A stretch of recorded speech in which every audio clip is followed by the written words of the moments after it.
So this is about their lore and that sort of thing, and their thoughts on it as well. Make sure you support the official release of said video by clicking that link. If you're on the YouTube side of things, when I post this, it'll be down in the description. To support the official release of it, because it is not our content, so you should support it and make sure it gets its love and support either way. That way the video is supported. But without further ado, let's go ahead and break down the lore. You try it on and you realize it's exactly the suit you've always wanted. It's the right color, it's the right shape, it's the right material. The suit he is. Fit you perfectly. Your friend asks, do you love the suit they made? And your first instinct is to say, yes, it's perfect. But then when you walk around in it a bit, make sure that it fits properly, you notice some stuff. The jacket's a little tight on the shoulders, which makes moving around in it uncomfortable. The shirt bags in the wrong place and makes you look fat. And the shoes are 2 left feet. You bend down to do up the laces, and you hear the material under the armpit tear. A button comes off. When you go to put your phone in your pocket, you realise it's too small. Your friend asks you again, do you love the suit they made for you? And part of you still wants to say yes, because they made it for you, to your exact specifications, without even being asked. But while you do want to say you love it, and you tell your friend that you're grateful for them making it for you, there's a little voice in your head that's always asking you, am I lying to them? Am I lying to myself? This is a dub. Do I love this suit? Why do I feel like I'm in therapy? Really love this suit? Or do I just love the idea of this suit? I don't know. Welcome, I think it started with my foes, father. Survivors and killers. Let's talk about the Skull Merchant. With the Tools of Torment chapter on its way to live servers at time of writing, everyone's waiting with bated breath to see what behaviour does with the pretty much universally negative feedback this chapter's release has brought. The Skull Merchant's power is comically weak, her character design has been lambasted as shameless fan service, and even things like her animations and chase music have been the subject of serious criticism. I like her a lot. I'm recording on day of release. I like her a lot. I really enjoy her a lot. She's actually surprisingly fun once you run a bunch of chase perks to kind of circumvent her lack of chaseability. But she's still unpolished. She still is. Like, they actually did give her an opening, a panoramic animation, like every killer has, but it bugs out halfway through and resets her to default. So I don't know if it's just not a full animation or what, but there's a lack of polish that is still there that cannot be ignored. However, I've noticed a distinct lack of actual constructive criticism. Yep. A lot of people just saying this is bad, and almost nobody suggesting how to actually fix it, or even going into... And to be fair, we are the consumers, right? To be fair, we are the consumers. It's not our job to do that. We're just supposed to give feedback. We're supposed to buy the product or not buy the product based on our enjoyment of it or lack thereof. Like, it's not our job to do that. So, gotta keep that in mind as to why certain things don't work. I've already covered my thoughts on her power and what I do to tweak it in a prior video, but now's the one you've all been waiting for. My thoughts on the Skull Merchant's lore and design. And just like everything else about this character, I like it probably more than most. Yeah, same. And I fully expect to get some flack for that. Me too. Honestly, me too. Killers like Twins, Pinhead, and Artist have demonstrated to me that liking things that the wider community does not means you get a lot of... It's true. Pixel Bunch does like kind of like the bad faith killers or shows that people don't usually enjoy. Make things a little interesting. Hey, Potato, what's up? Because now I know exactly how everybody felt 9 months ago, when Project W came out and everyone told me to shut the f up about how much I hated Wesker. Because much like how Wesker was just what... No, listen. Wesker's an incredibly fun and awesome killer to play, but he's awful to face. Like, he is a very buggy and oppressive killer on the Survivor end of things. I know that, like, dodging his bounds can be fun, but, like, also, for every dodge for every bound that you dodge and you feel good, there's a bound that hits you when you vaulted through a window, took 2 steps, and it sucks you back in because his hitbox is just stupid. So, don't tell me that. For a lot of Resident Evil fans, a character like the Skull Merchant was the perfect idea of what I have literally always wanted for Dead by Daylight. A strategic map control killer whose power gives you information and stealth and a bit of lethality, and just tells you to get the job done, plays perfectly into my love of macro play intensive killers who trade straight up lethality for utility like Plague. Yep, Twins, utility! and but that idea Utility! has been somewhat compromised by its implementation. I talked about that in my last video on her. The same goes for the Skull Merchant's lore and design. On paper, Adriana Imai should be quite literally my favourite thing in Dead by Daylight. But some strange choices, I think, prevent her from reaching her full potential. Yeah, strange. And to fully Very explore strange. what went wrong Very and strange. forgotten, we need to start at the beginning and look at who the Skull Merchant is. Very as a character, strange. and the kind of character that with better writing she could so easily have become. Adriana Imai was born in Brazil to a Japanese father, Saita Imai, who had moved from Japan to Fortaleza on Brazil's northern coast. He moved because he wanted a new life far from where he grew up in Hokkaido, where he could nurture his skills as a manga artist. Manga! And into that life Manga! soon came Belinda. It's manga! Not manga! What's manga? My main character? My main killer is Huntress? Manga? It's manga. Manga! Sorry. A manager of a local jazz club with whom he began a romantic relationship. This story follows Adriana's life all the way from before she was even born to her taking by the entity. And even at a young age, she showed both enterprising talent and a particular proclivity That's you for be disappointed? violence. Exactly. Huff, puff, and duck and While nose. she seemed to excel in academic studies, her home life was not so smooth. Her father's job at a cannery, combined with his artistic passion for manga, left him little time to be with his daughter. But he nevertheless made the time to share his work, and that left a profound impact on young Adriana. God, her default skin is When so her father lost awful. his job at the cannery and found a small local publishing house to take up his manga, Adi Valente, Adriana resolved to try and bring some money into the house by starting a website all about the Brazilian manga scene. She wasn't really a writer, more of a talent manager. She Hey! visited other people's writing by paying Great Survivor them character. exposure. That I'm partially covering. Like every other tight-fisted bag who pays their employees in exposure, Adriana quickly started to turn a profit. And when she sold the site, she went to present her family with her newfound earnings, only to find her father gone from the house and from her life, with only his unpublished manuscripts left behind. This departure, and the manuscript site had left in his place, would go on to shape the rest of Adriana's life. As she clawed her way up the world of business and investment, she displayed gradually escalating levels of corporate callousness, buying out companies to replace their workforce with cheap, non-unionized staff, Which is and sell it off for dystopianly profit while real. moving on to the next one. Hey, is it just me who's getting this weird sense of deja vu, like they've seen this before? Her business acumen was as peerless as it was ruthless. But before long, she found her path to success blocked by an obstinate pair of She can fund to orphans in play. real I estate. feel like it's like her lore is so bad. Her default cosmetic is bad. So it's just like, it gives like a really wrong first impression, Des. It really does. So I'm like very pleasantly happy that she ended up being actually fun. But like I can totally understand like, because she was in a PTB form, right? I'm actually gonna move because I keep covering the faces of things. I totally get like the worry and disdain, just because like in the PTB form, she like it is just an impression, right? So I totally get it, and they did do a lot of quality of life updates that helped too. But having the lore of a character just be bad sucks. Having the default design of a killer be bad sucks, right? So I don't think it's like unrealistic or people judged harshly. Some people do. Let me make that clear. There are plenty of people who are judging harshly for like no reason. But I think also when like it's a mixture of, you know, ripping off the Predator, the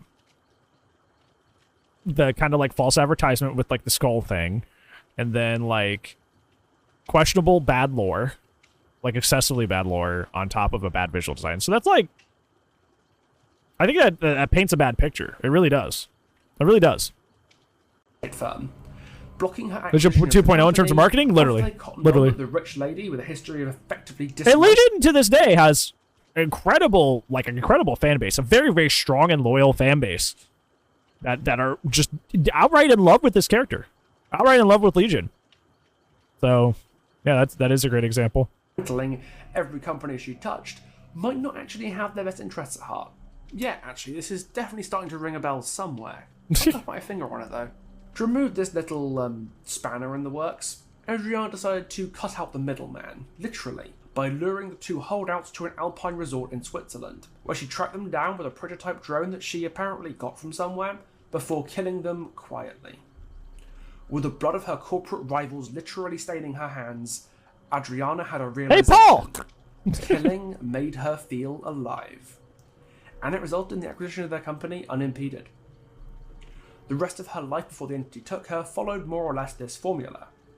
She scouted out a company for acquisition, surgically removed any opposition that cropped up, and which is kind of both the financial rewards. It's implausible, right? Like, wouldn't she be the obvious suspect? Right? Like, wouldn't she be the obvious suspect, considering that she, buys or outright takes over the companies of the people she murders? wouldn't she be the obvious suspect? Like, come on. Come on. And the thrill of the hunt. But on one of these hunts, Adriana was confronted by something unthinkable. Witnesses. Yeah? Anita and Hanato Lyra, a pair of siblings who were kite fighting near the airfield she'd chosen as her hunting ground, crashed a kite into one of her drones. And before she could deal with the pair of young upstarts, a thick fog began to descend. And that's how the entity claimed Adriana Imai for its own. If you just heard this summary without actually reading the lore for yourself, you might find yourself wondering, hey, this story sounds okay. Why are so many people big mad about it? Big mad? But you'll probably realise why when you actually read the story, because to say it's got some rough edges might be putting it lightly. Yeah. When you read the story for the first time, you'll notice two distinct feelings as you chew through it. There'll be some parts that will make you go, damn, maybe this character's kinda cool actually. And others will make you wonder why on earth you're reading the story in the first place. Yup. You won't know until you read it. It's like Schrodinger's backstory. If you look at Schrodinger's the backstory. the trajectory it takes is pretty solid. It shows us how the brutal and sadistic skull. I really liked up until the point that she became a god, essentially.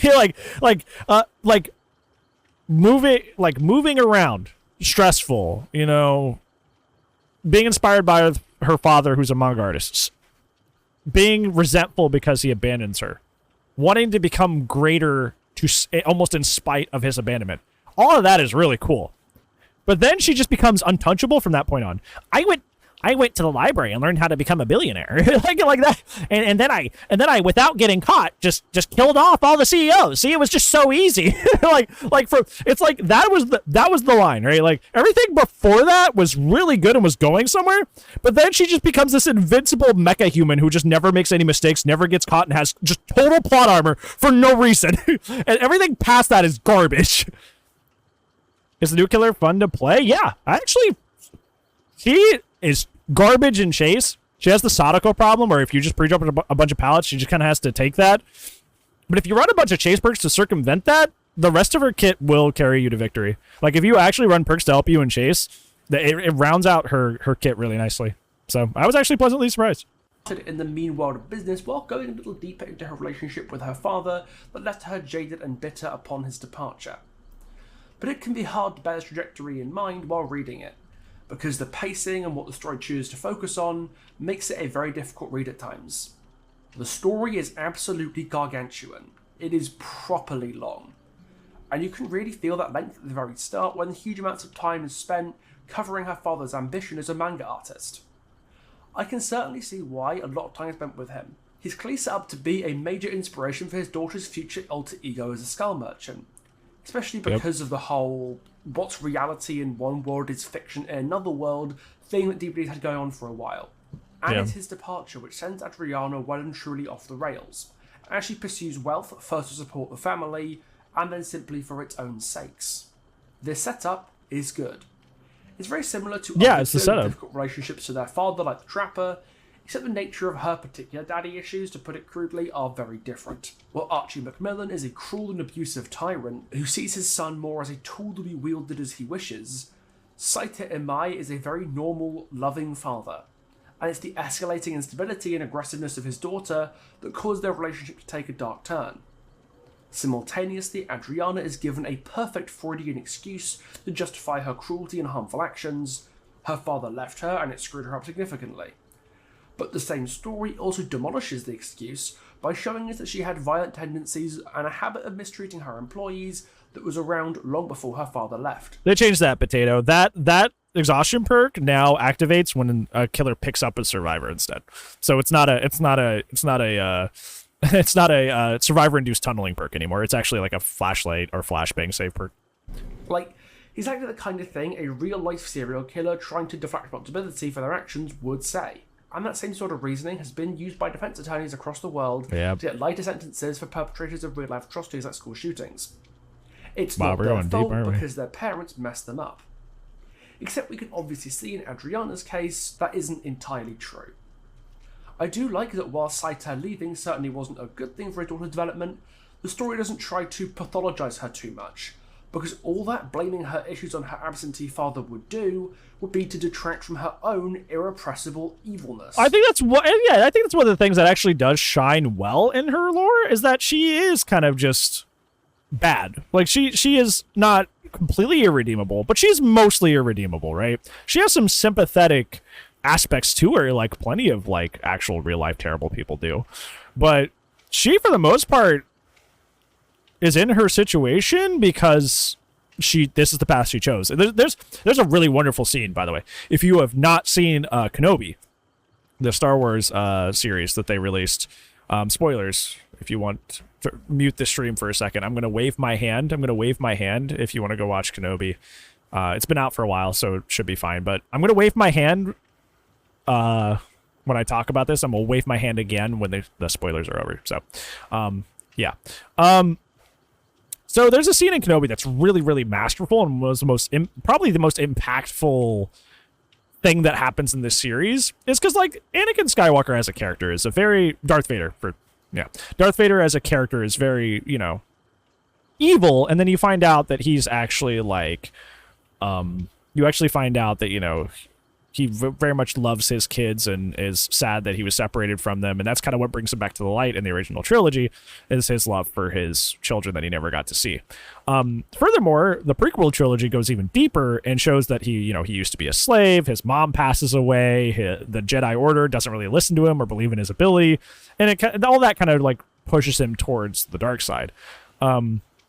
So there's a lot in his backstory that you could be like, oh, well, it was just because he had a rough upbringing, or oh, it was just because the Jedi Order didn't believe in him, or like there's a lot of things you could blame, including Obi-Wan himself, who was Anakin's master. Obi-Wan blames himself, and most of the series of Kenobi deals with Obi-Wan kind of like grieving and feeling guilty for the fact that he created Darth Vader and kind of taking that blame on himself. But one of the most important and cool scenes from that series is when in their final fight in that season, like Obi-Wan's like apologizing to Anakin, like they fought a little bit. Darth Vader's kind of on his last legs, and Obi-Wan starts apologizing. He's like, I'm so sorry for all of it. Like, I'm sorry that I let you down. I'm sorry I let you become this. And Darth Vader looks him dead in the eye, and it's like the coolest thing. That's like, it was a masterful scene. He looks Obi-Wan dead in the eye and says, "You did not kill Anakin Skywalker. I did." And it was like the most powerful thing, because it was Anakin taking, despite all the bad things that happened to him, understanding that he made the choices at the end of the day.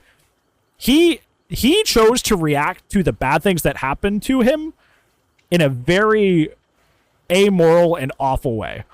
And he took complete responsibility in that moment. And that's kind of like what Adriana has in a similar vein, is that she has a lot of things in her backstory that kind of lead up until her becoming the Skull Merchant and being this evil hunter. But she kind of owns it. It's not about like, oh, well, ABC caused me to do this, and if somebody just gave me intensive therapy, I would probably be a better person. Like, no, she's like, I'm about this. I like this. I feel like this is the best way to cope with what happened to me, and I chose this path, and I love this path. And that's why she was supposed to be, and could have been, I guess, would be the response. I'm gonna wave again. Okay, waving for, yeah, I told you I'd wave, so you can come back. That's the thing that's really awesome, or could have been awesome, or could have been great about Adriana as a character is that kind of like that acceptance, that kind of like, I chose this path. Bad things happened, but I chose this path. It was, and then she just gets plot armor and never fails, and it's just kind of gets really implausible out of nowhere. So it's unfortunate the way it went, because like we saw that done well, that exact kind of like mentality and character design with another character that was done really well and led to a really, really powerful scene that was really cool. But they kind of went off the rails. And her story works at its best when you bear in We mind did. ultimately Yeah. her decisions Behavior did not from kill a her DVD. own We ruthless did. self-interest first and foremost. The opening of her story sets the Skull Merchant up as someone who's always a bit of a bad seed, and who, through a series of unfortunate events, had these amoral, selfish tendencies amplified and rewarded until they spiraled out of control. The setup to Adriana as this cruel, pragmatic, and selfish opportunist is extremely thorough. So you'd expect the payoff to be just as thorough, right? Nope. Well, here's where it all The starts payoff to just go doesn't wrong, happen. because it really isn't thorough at all. Nope. Once her father leaves, and she starts to get on her capitalist hellscape grind set, the story goes from Top G! laboriously Top tracking G the mentality. blow of her life to suddenly trying to Hustlers speed University. through 15 plus years of her life without really explaining any of it. Yeah, she just gains plot armor. Like, this story was so compelling up to that point, and then she just gets plot armor. She just reads a lot and becomes a millionaire, and then she learns how to kill people, and she never gets caught. Like, it's just it's like two different people wrote the story. It's like literally what Pixel said. It's like somebody stopped writing at the moment that her father leaves, and then somebody who was just like, I don't know, I guess she's just OP now, writes the rest of the story. And it's just like, it's so cognitively dissonant. Cognitively dissonant, this story is. And that is clearly the line where things go wild. And if they had just stuck the landing, it would have been great. But like, the fact that she just gets plot armor for no reason is so lame. Also, hey, Jartner, how's it going? How are you, friend? A great example here is when she's preparing her Host first becomes murder. Chris Jenner, yep. It says she rigged out a prototype drone to track her victims, but where did she get the drone from? Where? Did she make it herself? If so, where did she learn engineering? Did she get someone at one of her companies to make it for her? And if so, who? And how did she get away with it? Wait, hang on. An egotistical and morally bankrupt CEO who implies they're very technically competent but provides zero evidence to us to prove that? Yeah, I'm sure that's happened before somewhere, but for the life of me, I cannot think of where I've seen it before. Let me know in the comments if you can think of someone like that. How does she even lure two people who were obviously skeptical of her intentions into a corporate retreat? Yeah, like how? To begin with. How did she lure those two very important people to this space, and how did she get out of it without them being suspicious of her and her ending up getting caught for it? Like, it just... Besides plot armor, why? Like, it literally doesn't make any sense. These are all questions I'm dying to know the answer. Why is she called the Skull Merchant? Because her drones that she throws up in the air to track people have skulls at the center of them, of her victims. That's why. And if you read the story, you will be too. But does the story care about what you want? Absolutely the fuck not. It's that the writer came up with a gigantic story for the Skull Merchant that was the longest story in DVD history and covered her life in excruciating detail. But someone at Behavior said, Zut alors, no, you cannot give her this story. C'est la poupou, le crack de le chien. It's What? so long that only that one British guy who autistically hyperfixates on our law for a living Oh, will yeah, actually Pixel read English. it. So instead of trimming the story down across the board, they just tore up most Adriana's adult life, so that the part of her story that realistically should have been the first third ballooned to become over half the story. We know more about how her father lost his job at the canning plant in Fortaleza. Does she sell than them? we do Nope. about how she got her drones or her claw blades, and that feels like a massive... But that's like... apparently it's named after a character that did do that in her father's manga. That is the explanation. Apparently she just took inspiration from a character in her father's manga that does do that, so that's why. Opportunity. I think this is part of the reason why many of the people I've spoken to about this story do not care for it. And this lack of detail about her adult life reflects badly on Adriana's established character. Because a lot of attention is brought to her in the early stages of her life when her father was developing his manga, it makes the manga connections the later section of the story maintain feel more important than they probably should be, and detracts from her core identity. A self-assured, cruel, and fabulously wealthy serial killer, whose temperament is as cold and remorseless as the machines she builds in her service. Like, I do understand why they decided to go for the manga angle. Brazil has a huge Japanese migrant population, Yep. with the country containing the most Japanese people of any Yep. country in the world Yep. besides Japan itself. Mm-hmm. And the otaku subculture is huge over there as a result, bigger even than it is All in the accurate. United States. I appreciate Behaviour deciding to lean on that cultural angle while building Adriana's character. But if anything, I wish it had leaned on it a little bit less, because focusing too much on it cheapens everything else about her. It's like if in Clown's story the entire thing was about his athletic pursuits that he took part in as a young boy, and his entire character story was defined by that one trait. Except he was still an overweight drug addict in his final design. I genuinely do not understand why they didn't play. That's into actually a her. really good point. That's a really good comparison, right? Because that's like an important part of Clown's backstory, but it's not a huge part, right? If that was like a huge part of his backstory and it focused more on the athleticism and he was just like overweight sad dude like that, you're right, that wouldn't make sense. Manipulative rich bitch angle more closely in her story and indulge the otaku elements of her design instead. Because that's a proven and tested source of some really good horror. The Purge and Hostel are great examples of stories where rich idiots who can afford to avoid consequences for their actions put on outlandish masks, costumes and weapons to go hunting the poor, the marginalised, or just anybody they don't like simply because they can. Yep. And this is an angle that logically Adriana's story should play into, but it just doesn't seem to give itself the room to do so properly. Which leaves the killer feeling kind of disjointed at the end of the day. The painful part of this entire missed opportunity is that I can see what they wanted to do. Yeah. It's right there, clear as crystal. Behaviour wanted this utterly confident, tech-savvy, and murderously megalomaniacal businesswoman, whose cruelty and ego drew her to become a twisted mockery of her father's creations.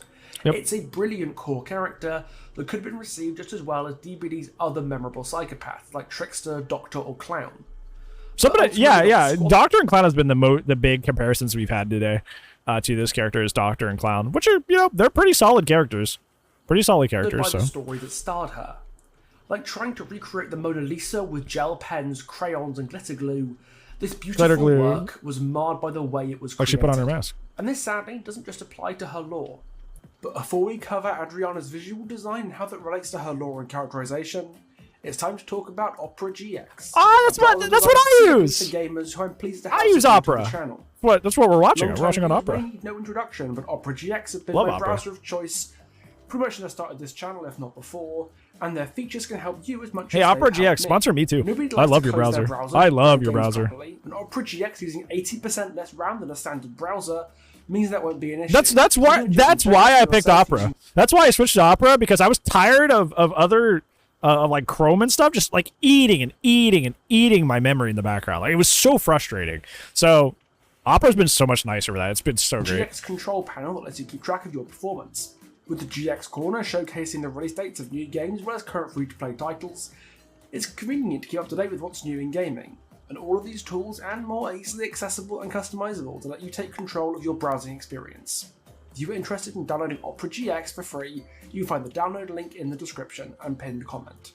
It'll go a long way to supporting the channel and upgrading your browser experience at the same time, so if you're curious, do try it Brave? I've heard Brave. On that I've never note, tried it though. Let's go back to talking about Fire Skull uses Merchant. Brave, but I've never. It's possible the Skull She Merchant likes has it, one so. of the least widely appealing visual designs in Dead by Daylight, in part because she doesn't easily correspond to a particular type of horror subgenre that people can identify her with easily. Many people have compared her design to that of a typical tactical shooter, like Apex Legends or Rainbow Six Siege. But while I do see where they're coming from, kind of, I don't think I agree. I've always seen her more as a Daniel Craig era Bond villain. Think Safin from No Time to Die or Silva from Skyfall. A remorseless, wealthy monster with an eye for theatricality and a level of modern technology that, while probably plausible enough to stay out of true sci-fi territory, are definitely impractical and display their maker's egotism, wealth, and particular brand of megalomania.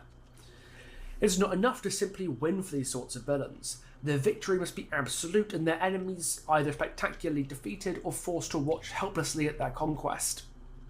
Her visual design screams of that confidence. Her tactical hunting gear and shoulder-mounted claw blade managed to lean just heavily enough on modern technology and military conventions that looks like it could really exist, while also being completely impractical and absurd.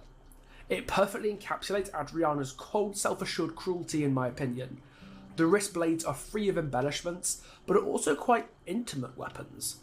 best suited to use at very close And also the ranges. Predator's weapon. And the servos Oh, we already that made that connect to her video. shoulder, along with the We've already radar talked about drones, of that. course, show off her fierce intellect and suggest a level of technical competence that unfortunately her lore doesn't actually show us. It's the rhinestone-encrusted half-gas mask, Which looks that I know cringe lost a lot of and people. ugly. And in isolation, I really like it.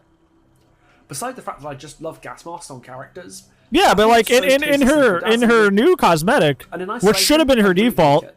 she has a mask that looks almost exactly like this. She has a mask that almost looks exactly like this. Oh, I'm covering it. Sorry. She has a mask that looks almost exactly like this. That's like really, really good. And it's her. That should have been her default. It really just should have been. On characters. The fact that it's so tastelessly bedazzled is a reminder that just because she's cold and calculating doesn't mean she has good taste. And rich people really aren't known for expressing Yeah, their but like, love. why would you intentionally make something you're trying to sell ugly, and not like thematically so, right? Like Cloud is thematically ugly, right? Because it's showing how he just completely let go of himself, and he's just like a nasty creep, right? Why would you intentionally have her look bad when it doesn't have really any lore reason for it to look bad? Like, In terribly subtle ways.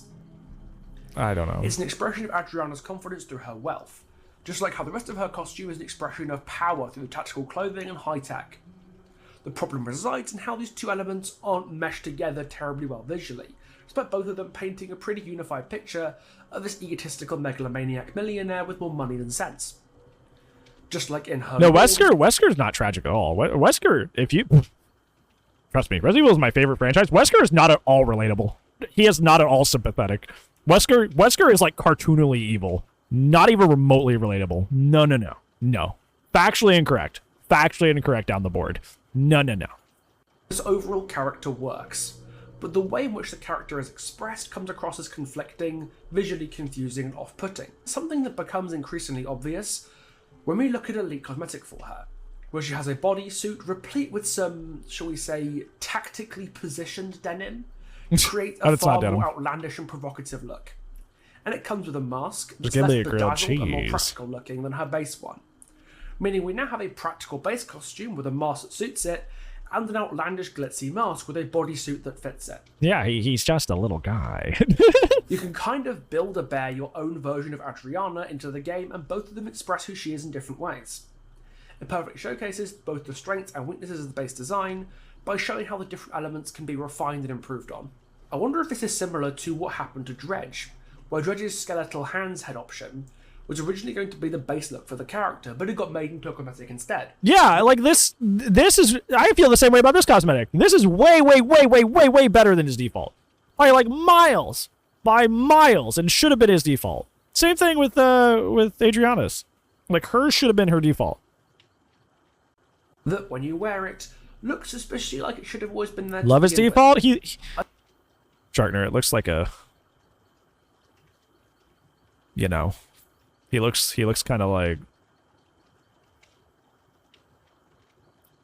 How do I phrase this in a way that it's not crude? Yeah, that. You know, a little, he looks a little arousing, yeah. He looks a little eggplanty, yeah. Little veiny. I personally believe Adriana's base design gets across a... Dredge is literally the combined, like... Dredge is literally a force of evil that's combined together by the bodies of a dead cult. Like, yes, Dredge is just more like it. Yeah. Better. And these cosmetics demonstrate that. So I don't blame anybody for being turned off by it. Or, for that matter, turned on. Because I know her design, animations, and especially the leaked skin have drawn some flack for sexualizing her. I just want to address that for a second. Don't get me wrong, Adriana is clearly meant to be attractive. There's no real disputing that, but a lot of people seem to be treating her like it's an inherently bad thing to be attractive. Yeah. And to highlight why I don't think that's true, at least in her case, I want to discuss the difference between a sexy character and an objectified one. Yeah, this is a very important conversation. Objectification is turning the character into a sex object. Whether that's vandalizing an existing character to flatten them down into a pure sex appeal, or creating a new one for that purpose. Like Vittorio. A great example here is Jill Valentine in Resident Evil 5, where she's given a tight catsuit, the mind-control device is attached to her open cleavage, and she's frequently framed in the cutscenes and promotional art, with a lot of attention drawn to her ass and legs especially. There's no reason in the story for Jill to look like this. The mind-control device doesn't have to go there. She doesn't have to dress like a Black Widow porn parody for any reason other than Capcom wanting to market to horny gamers. But not all sexy characters are designed like that. Bayonetta is the obvious example, but a great male example from the horror genre is Pablo in Season 3 of vs. Evil Dead, where he's given plenty of time running around shirtless to flex his actor Ray Santiago's muscular body. Like Adriana, both of these characters are intentionally given attractive designs and features, It's true. but in none of these cases are they objectified. With a couple of exceptions, Bayo's attractiveness is usually presented as a source of empowerment for her, an expression of confidence and ego, and Pablo's shirtless scenes represent something similar. They mark his transformation from the meek and timid right-hand man to Ash he is in the first 2 seasons, into the confident brujo especial, capable of fighting evil on his own. And it's that newfound confidence that ultimately wins him Kelly's heart. All 3 of these characters are obviously sexy, and that's part of the point. But they're not objectified, and as long as Adriana's sexiness does not result in her objectification, what's the problem here? We're not Puritans making women go around in nuns' habits, and we certainly didn't police Vittorio anywhere near this much. Yeah, and like I did. I will say that I did. That homie came out with base kit. Not base kit. Base kit is if he came out with it. But even in his base design, he's got like, yeah, I got my jacket. Like here, hold on. We're gonna do this, okay? Like, because I have something similar to this. I just don't wear it very much. We're going impromptu. A little on the strange side. I just showed up like this just one day to like chat, right? Hold on, let me get the mic out of the way. Like if I just showed up to stream one day like this, cosplaying off script. just like, look at me and my V-neck, my cool leather jacket, yeah, got my hair all messy and my V-neck. Make sure that my V-neck is all the way down. Also wear my leather jacket inside on stream. Like, wouldn't that be a little strange? Wouldn't that be a little weird? I mean, I'm doing it right now, but it's to prove a point. Like, when you, like, side-eye me, right? When you be like, why is he wearing that today? Why is he trying to be like, look like he's in a band or something? No, you wouldn't? You wouldn't look at me sideways for a second if I was just like, hey, how's it going? Like, you wouldn't be like, that's a little weird. Why is he dressing all like attractive? Like, why is he doing that all the time? You really wouldn't. Yeah, that's interesting. Yeah, it's like with like Vittorio, like he's even in his default, he's wearing like a deep V. He's got the cool leather jacket. Cosmetic for Jeff. I'd be down. Not pure X prefer God. I was trying to prove a point of like the Vittorio was like built to, like from the base to be attractive, and now I'm just like drawing eyes at me, and that's not what I wanted. Yeah, so even in his base design was the point I was trying to make. Even in his base design, he was built to be attractive. Right? So yeah, that's a thing. And then, day one he drops it, his DLC is like shirtless cosmetics, right? Like he was built, his lore's kind of sloppy too, as well, which is something these characters have in common. So like, yeah, he was a character essentially made for sex appeal. And I gave him flag during that. I was like, this character sucks. He's just here to have like people that shirtless Bran never on stream. Never on stream. That'll never happen. By him having absolutely no reason to look half as hot as he did. Yeah, literally. Adriana's design, similar to her lore, only really falls apart in implementation. The ideas that incorporate it are all solid, but some perplexing choices prevent it from fulfilling its true potential. But don't get me wrong, even if they had nailed the implementation, there's a good chance it wouldn't have been a massive success, simply because of the theme that was chosen for we got bogged too. Design in the first place. A lot of people shampoo, Head and Shoulders. Tools of Torment to be an I explicit have a dry scalp. sci-fi themed chapter. Please. Head and Shoulders. Between the recent introduction of Death White of VHS to massive acclaim by its player base of 4 people, to the teaser showcasing a skull covered in wiring and machinery, The players were ready for a cyborg 2-1, or a yeah. robot. Well, or something right now, high-tech. 2-in-1s. So if you didn't know, 2-in-1s are like, this is completely off topic. 2-in-1s are typically stuff with chemicals and stuff that aren't good for you to make it that way. So I'm actually trying separate right now. But they're both Head and Shoulders. They're both the same brand. So. And out there, which made the final design of an ordinary woman with mostly modern era technology quite underwhelming for them. The topic of a sci-fi or robot chapter in DBD really deserves its own video, and at some point soon it'll get one. But a lot of people seem to blame the Skull Merchant for not being the kind of character that they wanted and expected. What are the other 8? And I can't help but think that blame needs to be reflected on to some degree. It's okay to be disappointed that you didn't get what you were looking for. But that doesn't mean the chapter that brought it has done something wrong. If you're going to throw a hissy fit and demand that this gets reworked and that gets deleted, because it doesn't fit with the expectations that you built up, that is not a problem with the chapter. That is a problem with you. Yes and no. Because, like, I think that... Okay, tinfoil hat theory, I guess. Good luck in your games. We're doing React stuff, we might play later, depending on how quick we get through it. But thank you, Maxi. Enjoy your lurk. This is a little bit of a tinfoil hat theory. I think they knew people wouldn't take to Adriana just on her base design, which is, you know, make her base design better. So I think they showed the skulls on purpose because it would probably seem cooler and get people more hyped to see the skulls. So yeah, I feel like they kind of like bait and switched on purpose, and people rightfully so reacted like it was a bait and switch. And I think they did bait and switch it. I think they didn't think Adriana would sell, so they showed you the skulls, and not her, or like her claw blade or something. Skull plates? I don't know what that is, but not everything has to be for you, and that's I do have bad dandruff as a Wesker person released in Dead by and a dry Daylight, scalp. So I made no secret that I didn't like him, and nor did I like the game that he came out in either. I have very strong opinions about RE5, and would much rather have seen a different character take his place as the second Resident Evil killer.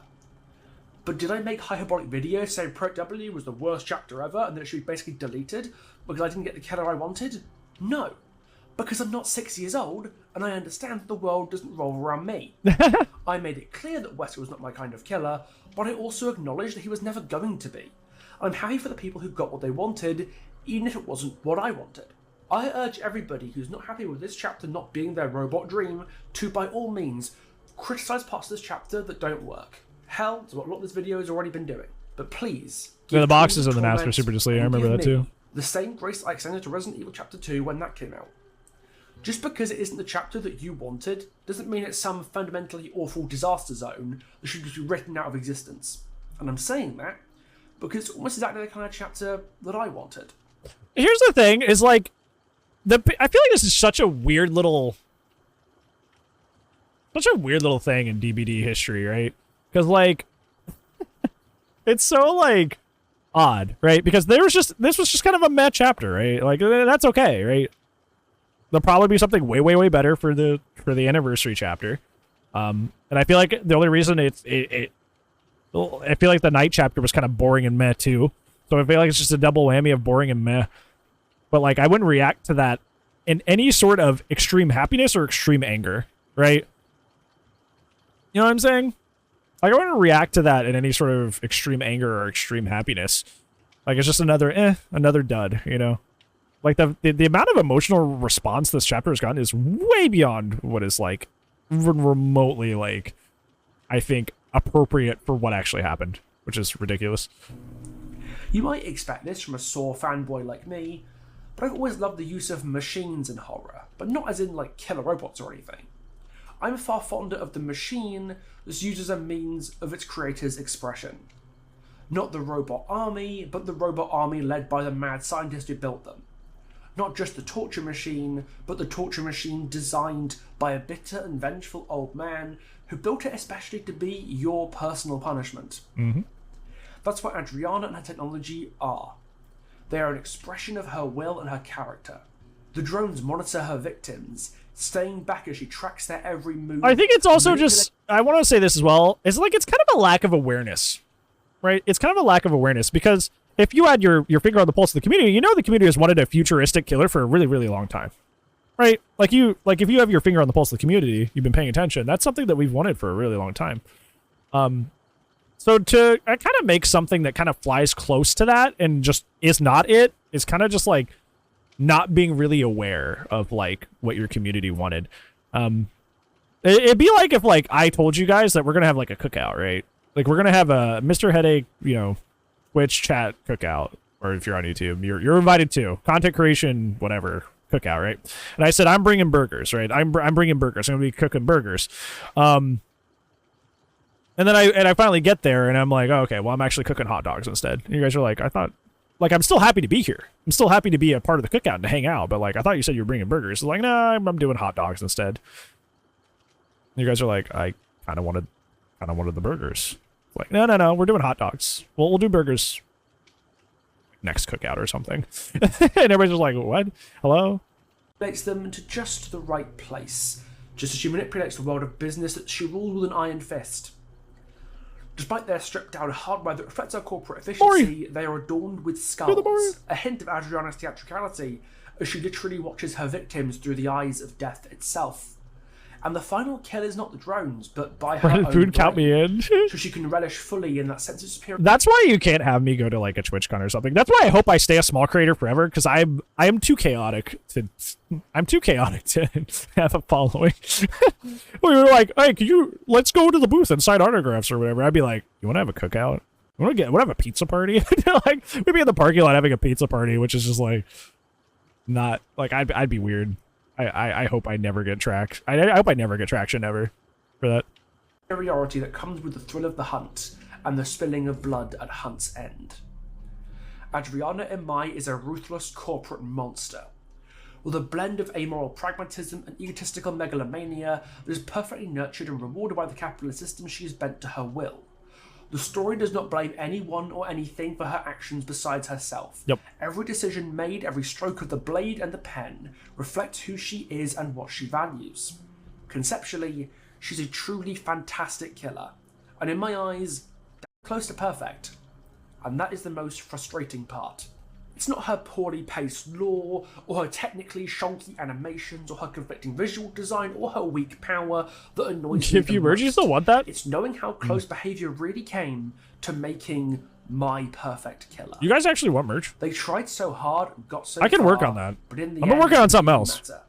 It's also important, but Even if it was can work on executed that too. perfectly, I don't think this idea would ever have been too popular. yes. But that's not my problem.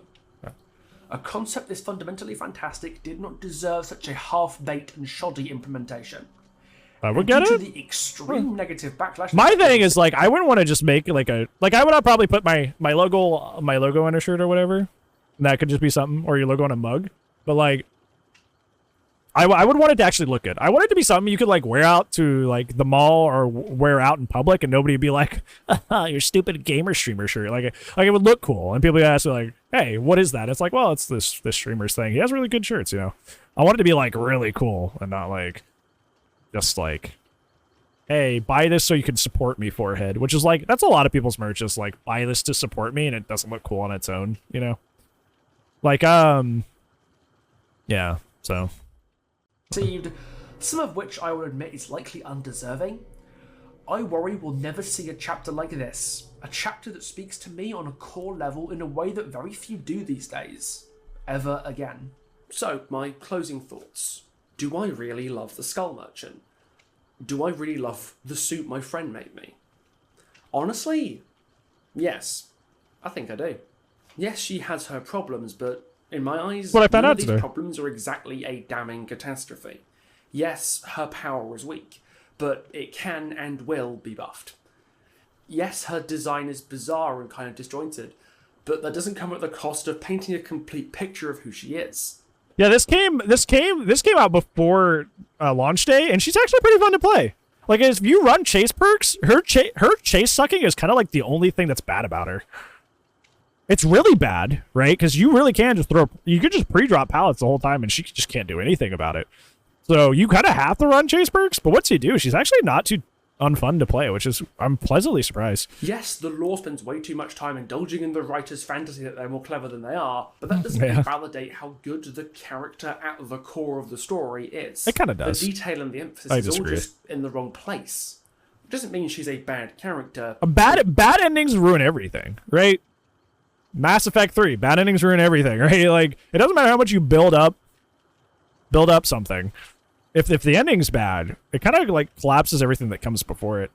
So, I don't know if I agree with that. It just means there's more story left to be told. Yes, she has her problems, but what character doesn't? And I really like her anyway. I don't expect to change any made-up minds about this. And I don't expect you guys to really change my mind on this. You know how I feel about this? Speaking of the lady back there, I feel like it's if Artist was fun to play. I feel like if the Artist was fun to play. That's how it feels like. You know, Artist just has like a terrible backstory and she's just like, it's stupid. But if she was like really, really fun to play, I'd be like, I'd play her anyway, right? Yeah, how it feels. It's like, I have this character that just has a really sloppy, dumb backstory, but like, she's fun to play if you run chase perks, you know? Either. If you also like her, then great, welcome to the club. If you don't, then I didn't expect to be here, but here I am. Fine as well. I understand. But if you're typing up a 4,000 word essay in the comments telling me why I'm wrong and should feel bad, I do have a formal request. Okay. I spent 9 months putting up with everybody sucking Wesker's dick. Please just let me have this. Awooga. And yeah, I know feeling positively about this character isn't terribly popular right now. But let me ask you a question. When has that ever stopped me before? Yo, true.